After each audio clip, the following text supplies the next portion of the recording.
I'm going to spray it where the top of the tonneau butts up against the top of the glass of the truck. We're going to see if we get an improvement with it.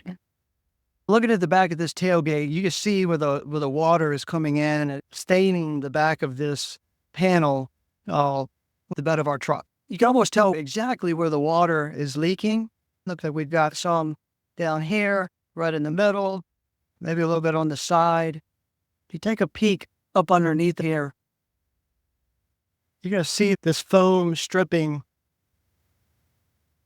It is not well placed or seated. One part here looks like they ran out of stripping, used a different strip, maybe glued it together. Got another piece that is literally just hanging down. It's not even glued up there or taped. Let's remove this cover, cap cover. Take a peek under to see what kind of foam stripping is behind there, how it's seated, how we can fix it or improve it. Notice there's a big gap between this cover and the side panel of the truck. I may add some additional weatherproofing foam in between here and on the other side as well. To remove this top cover, we're going to remove 2 screws. This is going to be a T30 size screw bit. So use a T30, remove these. If you lose this bolt while removing it and it falls in between these gaps, you'll probably never see it again. Just extra caution when removing that bolt. I would even stuff a rag down in some of these crevices. That way the screw falls out of your hands. It's not going down to the abyss. Just take extra caution. Do not strip these. I would personally use only hand tools to remove these. Try to stay away from power tools. All right, guys, we're going to remove for help use 2 T30 bolts. Both of our bolts here removed. So down here, so I'll lose them. To remove this cap, lift up from the back side until you hear it snap off the guides. We'll do one side. We'll come over here. First, we're going to check the rubber seal. Make sure that the seal looks good. I don't see any damage. It feels good. Should be a little flexible. Everything looks okay here. This isn't even connected. It looks like the adhesive has fallen off. Or not even fallen off, but it's not sticky anymore. It is. Come on, unattached. This piece here, I'm not too sure what happened. Looks like they ran out at stripping, grabbed a new roll, cut it, restripped it. This is almost guaranteed a leak spot. It's not even cut or sealed properly. I'm not sure if this whole foam seal is on properly. We need to put something in between the glass and the roof of the vehicle to seal it so that rubber gasket will bond or squish into foam seal to make that tight bond, that waterproof that we're looking for. What I've decided to remove this foam strip that came standard from the Cybertruck. I don't feel like it's given the type of weatherproofing. Our surface is now clean. I'll remove the foam strip and I saved it in case I need it. I used alcohol wipes to remove all the dust and debris in this crack. Make sure it's clean. The next rubberized gasket that we're going to put in here is going to have a sticky back, and we want to make sure that it adheres to the metal without any of the dust. So what I want you to do is line up that center bead with the edge of the roof. And we're going to tuck this inner edge inside like this. If you have a popsicle stick or even a quarter would work if you don't have anything similar to what I'm using. I'm going to push it in all the way. I want that backside to kiss the top of this roof, this glass, pretty snug. Then I'm going to pull it back out until I shoot that bead and line that up with the edge here. I'm going to do this all the way down the Cybertruck. What we should be left with, it should be sticking out from the glass just slightly. You want to have that little bit of sticky edge underneath hanging off. We're going to put a bead of caulk underneath of here, additional waterproofing.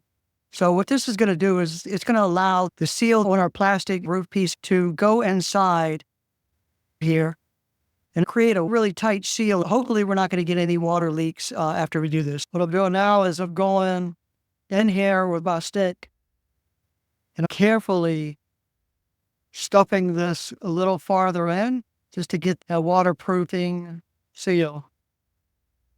You don't want to rip the inside of this. The stick is nice because I can press down to really get that adhesion on the sticky bottle. Everything looks good so far. And again, on the bottom, I'm going to run a bead of caulk underneath. You'll feel a little bit of stickiness from the sticker on the bottom side, just slightly hanging over the edge. And that's okay. That's what we want. We do a test fit. Got our seal here. Looks like everything is pretty tight. Really like the way this turned out. We've got some gaps right here. I think I'm going to go back in with some more of the foam tape. I've got some other foam tape that I may use on the side of this bead right here on the metal with adhesive, just to improve those waterproofing properties. This is the important part. Underneath,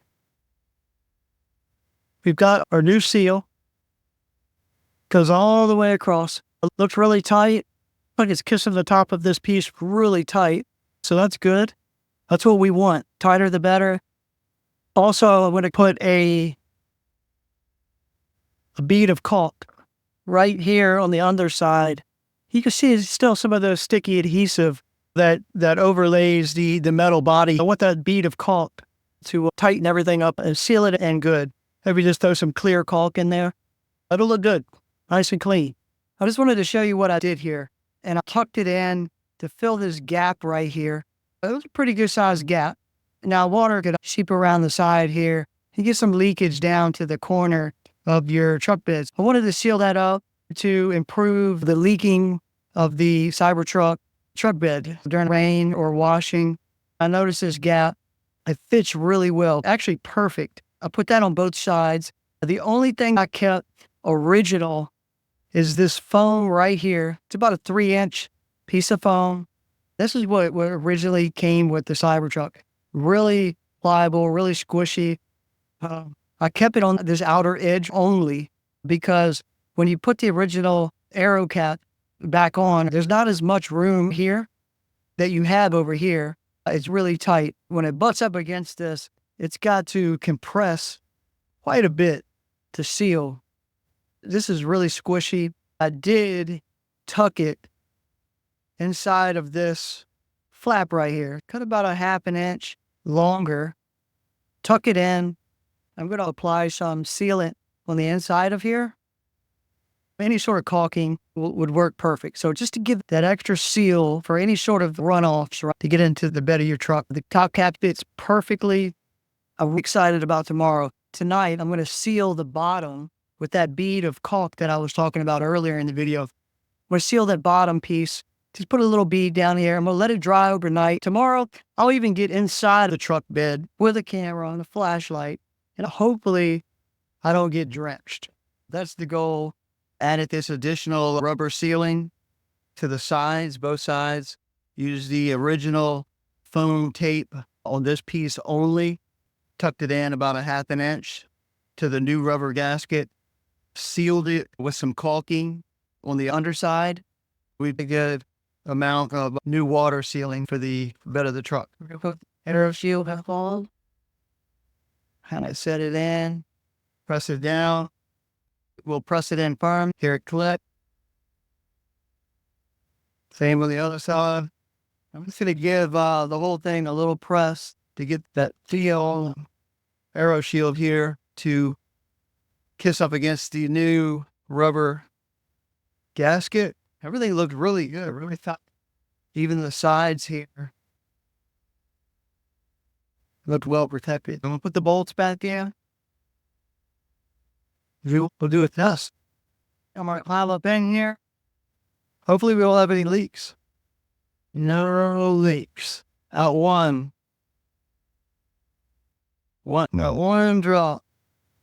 We are looking good. As you can see, completely dry. Everything's great. Everything worked out good. Top seal looks amazing, super watertight.